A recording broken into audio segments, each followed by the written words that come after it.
Welcome to Jerry's Fish Room. Alright guys, welcome back to Jerry's Fish Room. This is the channel for fish lovers, and so thank you so much for joining me today, and man, appreciate all of those that have subscribed and have left me comments and watched my videos and continue to support the channel. It's just absolutely amazing, and I really appreciate it. Again, this channel is about one thing for me. It's to, yes, I get to show my fish off and what I like to do, but it's so we can learn from each other. I want to grow the hobby, and that's ultimately what this is all about. So today it's going to be a little different. I know I've been showing some fish tanks and doing some different things, and yeah, you can tell my African tank is in the back, in the background there. But today I wanted to just kind of cover this topic. This is probably something I wish I would have thought about when I got into the hobby. I don't know as if it would have changed the fact of me getting into the hobby, but it might have made some, it might have helped me a little bit with some decisions along the way. And maybe I would have gotten a little quicker to the place I really want to be.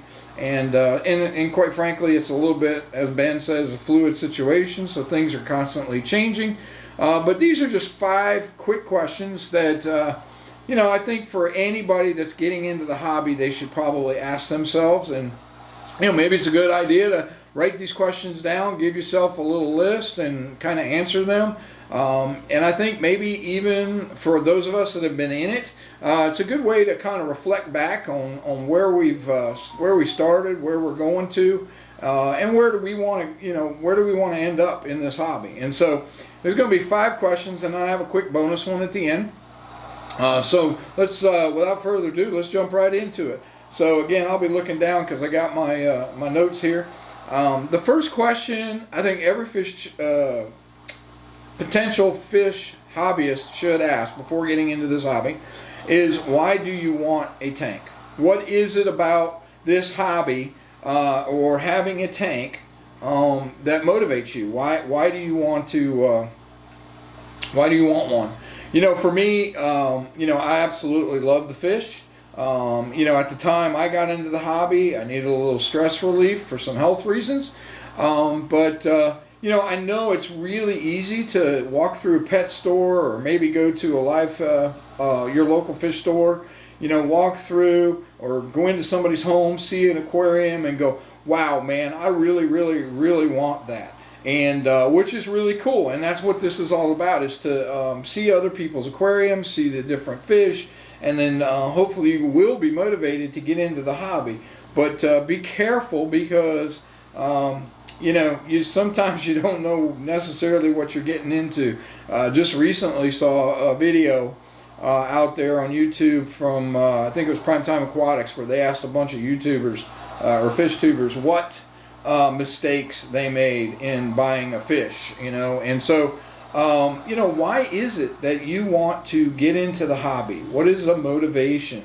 Is it a motivation of, I want something that looks really cool in my house, you know, which is great, but the reality of it is, I think that's one of the reasons why you find so many fish tanks on the side of the road. People don't understand what they're really getting into. You know, do you like nature? You know, for me, one of the biggest reasons, and I have a video that I had, and I'll put that link in the description, is, man, I just absolutely love seeing nature in my home. I can't go out and see what's going on in my lakes and rivers and so forth around me. So I wanted to bring a little bit, even though the fish are not native to Florida, I wanted to bring a little bit of that into my home and just have the ability to care for something and to, you know, and just, you know, enjoy what I really can't see in nature. Unless I was doing some diving or something like that. Question number 2, you know, this can be an expensive hobby. How much can you afford? You know, be careful. You know, get your setup first. Figure out what you want, how much you can afford, before you even go out and start looking at buying a fish. You can turn around and go into a local fish store, see an amazing fish, you know, go, okay, I want that, grab it, throw it in a tank, blah blah blah, not do your research, and then next thing you know, you got a fish that just basically don't fit in that tank anymore, and you really can't care for them. And so you either have to get rid of the fish, and a lot of times people will do that, and when they do that, they just get out of the hobby, or on top of that, they'll end up finding themselves having to get bigger tanks and absorbing all that expense that they really never could afford to get. And so, you know, ask yourself, set yourself up a budget. What can you afford? You know, start small maybe and work your way up. Get used to the hobby. You know, that's the other thing when you're getting involved in certain fish. You know, some of the more expensive fish can be a little bit more difficult to take care of. And so go in slow. Start with some easier fish to do it, and then if you find you're really enjoying it, you know, graduate up. But set your budget. It is so easy to get into this hobby, and then the next thing you know, you have spent a whole bunch of money that you weren't planning on.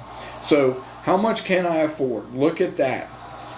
Third question I think every fish keeper or person who's getting into this hobby should ask is, you know, what type of fish do I want? And this kind of ties back into, you know, the last question. You know, what do you want to keep? You know, I was inspired way long ago by African cichlids, and that's been my primary focus. And so, you know, my first tanks that I set up were strictly nothing but for Africans. But for some of you guys, you may like bettas, you may like the community fish, you may like discus, whatever. But figure out what kind of fish you want to keep. And part of that has got a lot to do with, once you understand what kind of fish, do the research. Find out what the temperament of that fish is, what other fish can go in with it. And then on top of that, what size tank do they need? How much filtration do they need? A lot of those types of questions, you know, will get generated out of what type of fish you want to keep. You know, so think about it. Take some time and really think through what kind of fish. Go to your local fish store. Ask a lot of questions. Find other hobbyists. Check out YouTube videos. You know, Ben Ochart is a great place to go where you can get some good information. Primetime Aquatics, KG Tropicals, Aquarium Co-op. I can go on and on. Father Fish, I love Father Fish. He's got a whole different way of looking at things. You know, so go out and see the diversity that's out there in the hobby and what kind of fish you might want to take. You know, you may want to go saltwater. I'm not ready to venture down that road, but you know, so just think about what kind of fish you really want. The fourth question is, what size tank do I want? You know, take a look at your home, your fish, you know, the room that you're going to put these tanks in or tank, and figure out what size, you know, what size can you have. Once you figure out what size tank you want or what size tank you can absolutely have, you know, situations change. You may be in an apartment and you can only have small tanks, and so that's going to have a lot of effect on what kind of fish you can put in. You know, but if you're living on a regular home, it's got a solid footer foundation, you know, next to an exterior wall or whatever the case may be, you can go put monster tanks in. You know, so you know, look at what size tank that you want. And again, all these questions link together. They're intertwined. You know, what size tank is going to tell you a lot about what fish you can have. You know, if you want an arowana, you know, I'm not a big arowana fan. They're kind of cool to look at in somebody else's fish room. But if you want an arowana, you're going to have probably an 8-foot long tank. And, you know, do you have a place to put it? Where you're going to put it, will it support the weight? Because that's probably several thousand pounds if you think about that size of a tank. You know, or, man, I only have a little room. I've got a place where I got a bookshelf and I can put a couple tanks on that. And so you're going to be looking at maybe like ember tetras and, you know, maybe betta or beta, whichever way you want to show it or say it.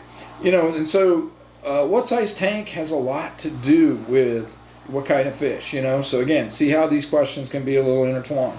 And again, you know, maybe you want to go to a 125 or 150 or 180 or 210 or 300, whichever one fits you. You may have to graduate to that, you know. Start small, or you know, big tanks, absolutely, but easier to maintain the water, you know, so there's not a lot of fluctuation. But start smaller and work your way up into the hobby. Last question, number 5. How much time do I have to give to the hobby? Don't kid yourself, guys. These fish, you can't throw them in a bowl, can't throw them in a tank and forget about them, and just turn the light on and look at them when you want to. This takes a little work. You know, depending on the number of tanks and all of that. You know, how much time do you have? I mean, I will tell you real quickly. It is so easy to go get MTS once you get in there. You get one tank and then you find another fish you want to keep. You can't put it in with the fish you already have. So you go get a second tank and then a third tank. And then all of a sudden, as you see, some people have some massive fish rooms. You can end up with a massive fish room and then realize, you know what, this is way too much. I can't handle it all. I don't have the time. You know, it can impact relationships. Trust me, it's a balance. I keep that in the back of my mind that, you know, when I come home at night from work, got to do a little bit of work on my tanks. I'm going to make sure that I have enough time to spend with my family. You know, so think about, just like your money budget, think about your time budget. How much time do you have to invest into this hobby? You know, for me, right now I got 5 tanks running. You know, I was up to 9 or 10. I still have those tanks and plan on doing some projects with those.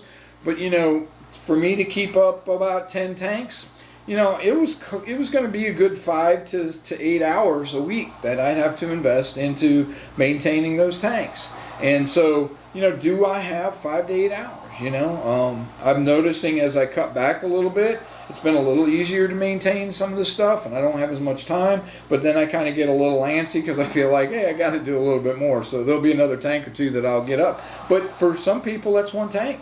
I only have 15, 20 minutes a week, 30 minutes a week, tops. And you may be able to only have 1 or 2 tanks. But think about that. Because, again, it's real easy to, you know, catch the multi-tank syndrome problem.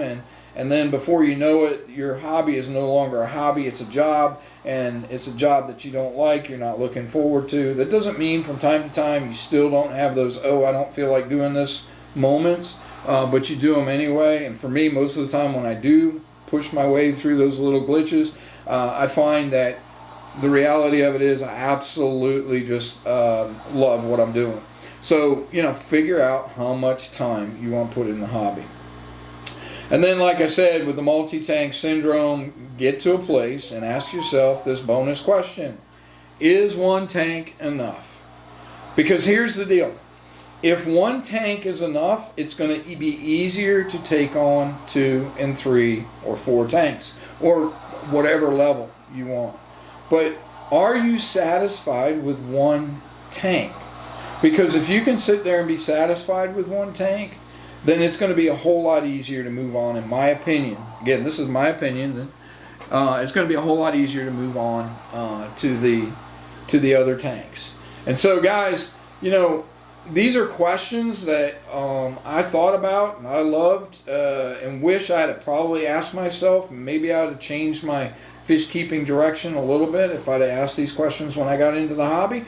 But there are also now questions that I want to reflect on throughout my time in the hobby, you know, and so I'm redirecting a few things myself based on, you know, the questions that I've asked. You know, I mean, I'm making some minor adjustments and downsizing a little bit. I want to take on a couple of hobbies, a couple of projects, maybe a breeding project. My next video I'm going to put out will be 1 or 2. It'll either be a complete update because I've made some decent changes, you know, in some of the downsizing and so forth. And then I'm also looking at starting to aquascape a little bit with the nano tanks. And so, you know, y'all saw a nano tank in one of my previous videos. I had to break it all down, lost my bettas. By the way, thank you to my wife for the betta shirt. But I think this is, right now, I've not had really good luck, so this may be the only way I keep a betta, is on a t-shirt. But anyway, guys, you know, think through these questions. I mean, hopefully you find this content is helpful to you. You know, please, again, guys, I can't emphasize enough, this one thing I wish I had a little bit more of is comments.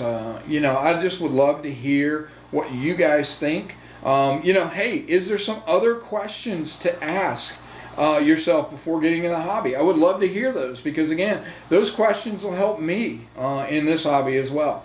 So, you know, please remember, like, subscribe, share, you know, leave me some comments. Let me know, are there other questions that a person should ask before getting into the hobby? Did I miss something? Would love to hear those things, and maybe we'll do a follow-up on this later down the road. But for now, guys, that's all I got. I appreciate you coming along with me on this video, and you remember what's coming next. By the way, hope to see you at Aquashella, and keep loving the fish. I'll see you next week, guys. Have a blessed week.